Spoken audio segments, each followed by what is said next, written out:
Hello guys, my name's Arnold and I'm here to teach you guys or show you guys how to make bread.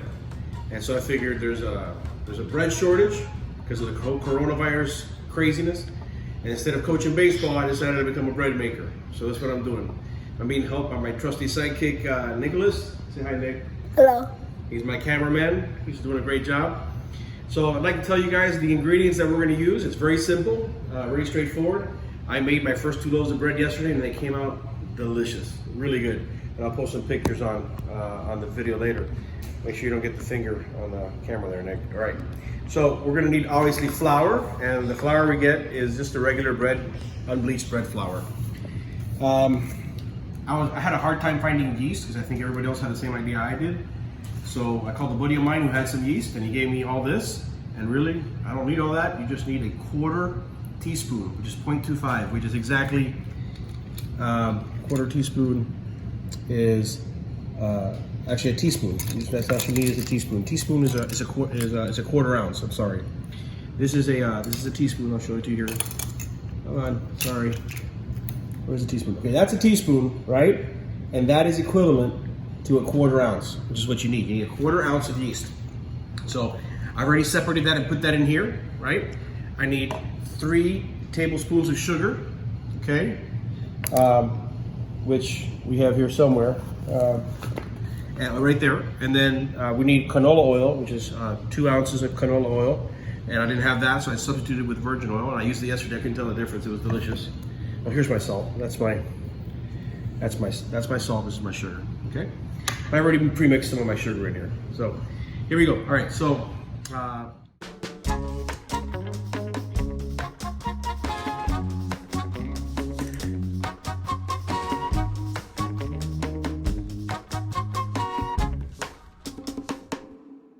Okay, so we're back here making bread, and my trusty assistant now is actually making the steering something up. And what this is you combine the 1/4 ounce or the 1 tablespoon of yeast with 1 tablespoon of sugar and 2 1/4 cups of warm water. You stir it up, and we've done a pretty good job of that. So now we're gonna let it stand. And we're gonna let it stand until we see bubbles forming at the surface. So you can kind of see the bubbles starting to form at the surface here.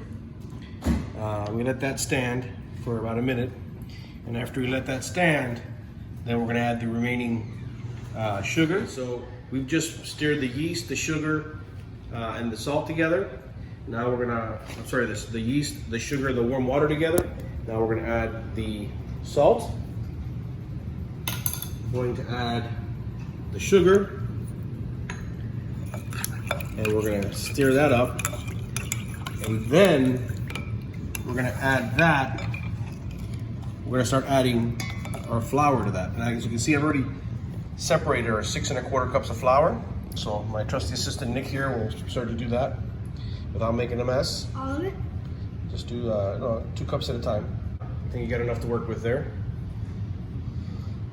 And we're going to do it little by little because we don't want to, I guess, overload the mixture there, and then it'll be too hard to mix. We're gonna stir this up real good. Make sure that we put all that flour in there. And we've already put the canola oil, the salt, the sugar, the yeast. It's all in there, and we're gonna stir that up real good. When we get it all mixed up, it's almost smooth. It's gonna turn into like a little ball of dough. And we're gonna put flour on this table, on this counter, and we're gonna roll the ball in the flour so it doesn't stick to our fingers as we're kneading it. And apparently kneading is very important. If you don't knead the dough enough, you won't activate the yeast, is what I understand. So good job, Nick. Let's add some more dough to that. Here we are, back at the bread making station here. So I've got my dough, right? Now I'm gonna knead it. So Nick spread some flour here on the counter. And the reason for that is this dough gets really sticky. So if you don't put flour on it, when you get ready to do this, it sticks to your fingers like this. So now we're eating the bread. And the trick to this is you gotta do it for 8 minutes. Alexa, set a timer for 8 minutes. 8 minutes, starting now. All right, so, and I heard that if you don't do this for long enough, the bread won't rise. Yesterday rose just fine. So after I do this for 8 minutes, I'm gonna butter Actually, my second trusty assistant over here, Priscilla, if you could help us here. She's gonna butter the, actually, she'll butter one of these pans up, and then we'll put the dough in there, cover it with a wet cloth, and we're gonna put it outside at 85 degrees. Not direct. And now I just refloured it again. I'm still in the 8-minute kneading process. Okay, so I'm still massaging the bread. You know, I've already added plenty of flour to it. And we're just beating the dough up right now. Just kneading the bread.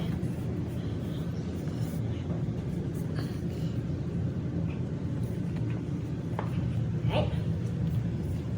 So, it's not easy to knead the bread.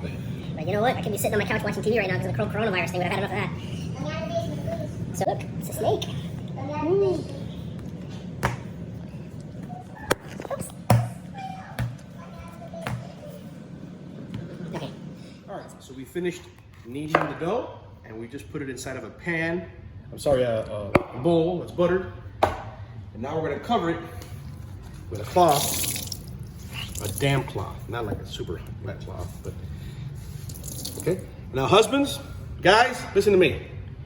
This is the mess you're gonna make. All right, so when you tell your wife you're gonna make bread, just show them the video so they can see it's not so bad. Just take a aerial view here of the carnage to the kitchen. That's not so bad. All right, Nick, resume camera duties. We're gonna cover the bowl.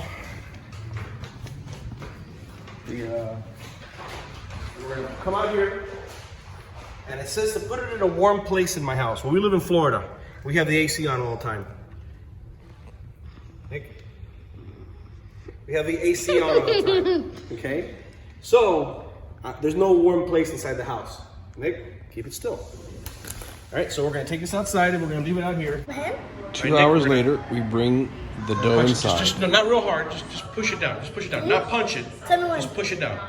Just put your fist right there and just push it down. Ready? Push it down. Go. That deflates it. Take your hand out. I hope you washed your hands. Nope. Nope. We just deflated the loaf by punching it. Now we floured the countertop, and we kneaded it a little bit more. Now we're going to cut it in half.